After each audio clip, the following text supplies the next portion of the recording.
Why do we go to the cinema? Is it really just for escapism?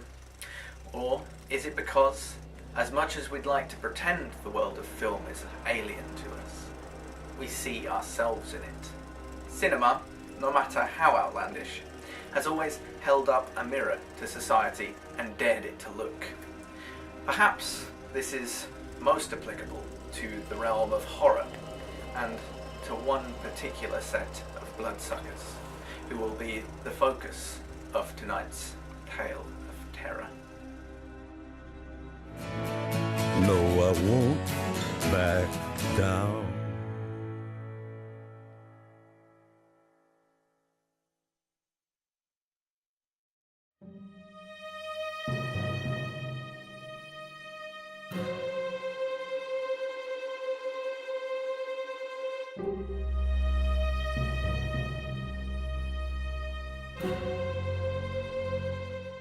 The vampire is perhaps the most enduring nightmare mankind has ever known. Throughout history, regardless of social and scientific upheaval, it survives unscathed.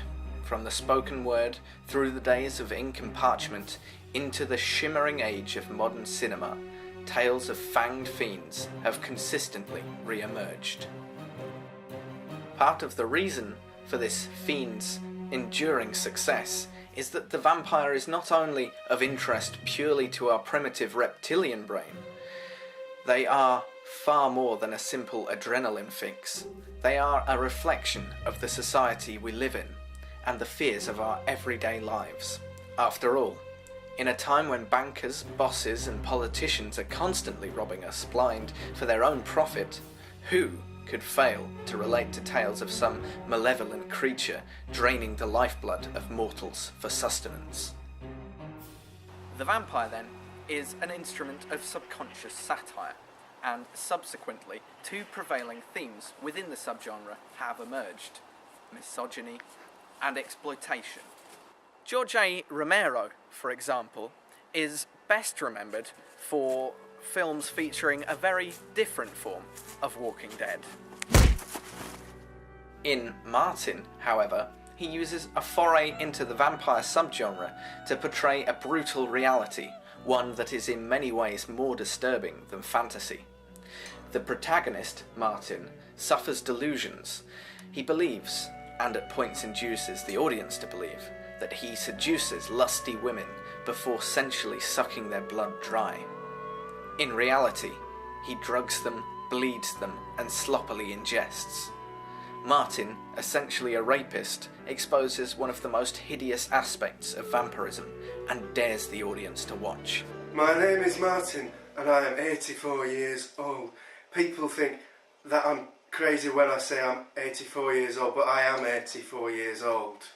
Romero masterfully turns the usual formula of the vampire movie on its head, exposing society's backward norms towards sex, women, and rape. The film... Hang on a second though, I thought I was going to come in and bite you on the neck. No, that's not happening now, it was... But what about the authenticity of the piece?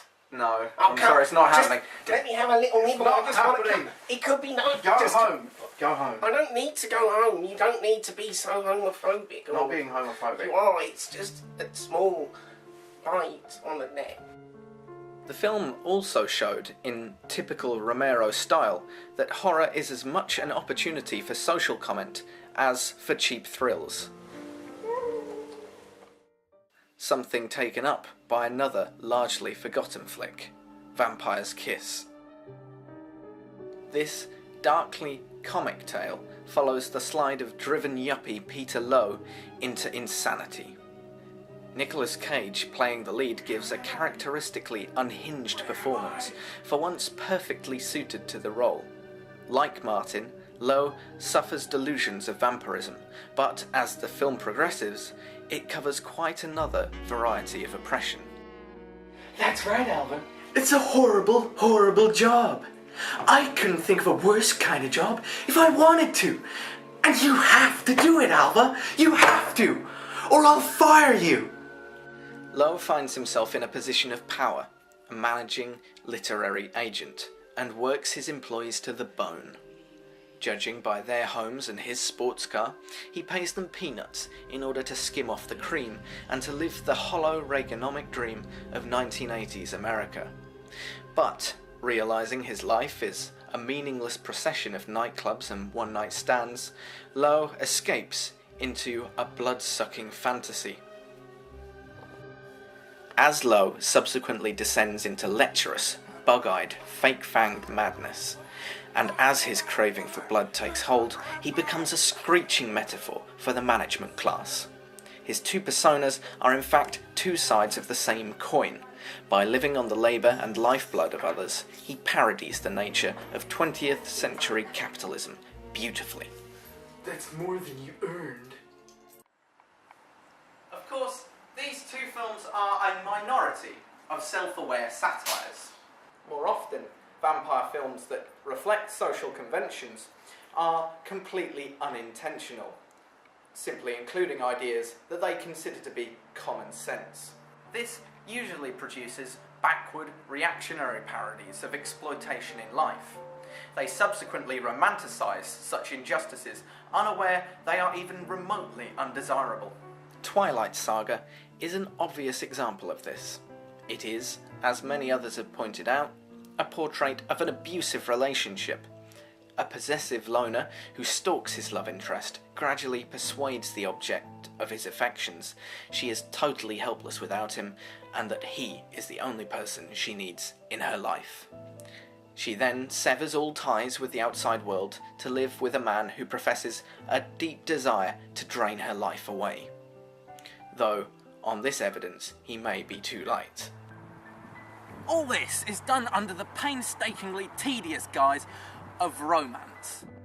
Supposedly, this situation where a woman has been manipulated or allegedly liberated from her bland life by an overpowering, dangerous man qualifies as a seduction. Twilight's male-defined fantasy is, as with Martin, a reflection on attitudes within society.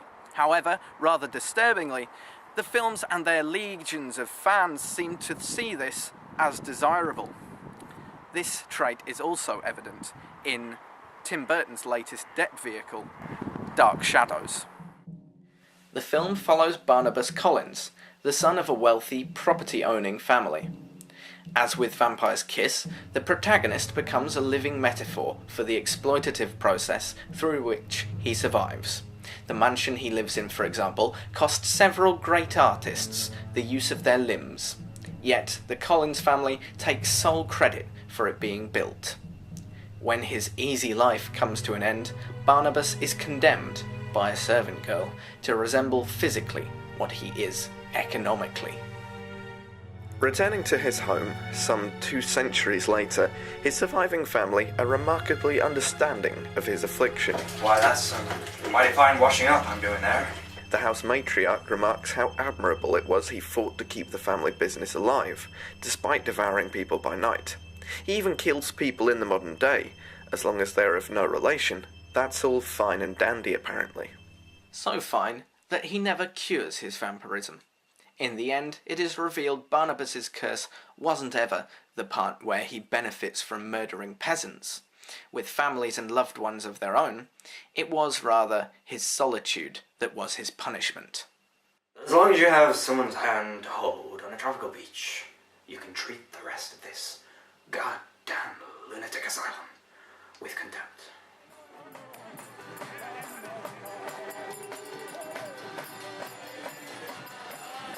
Of course, vampire films have proven resilient as Nosferatu himself, and I believe we'll be knocking about long enough to see new blood bring about better things in the genre. This current phase of tedious remystification and romanticism will come to an end, because cinema, like all storytelling, projects the discussions of society into fiction.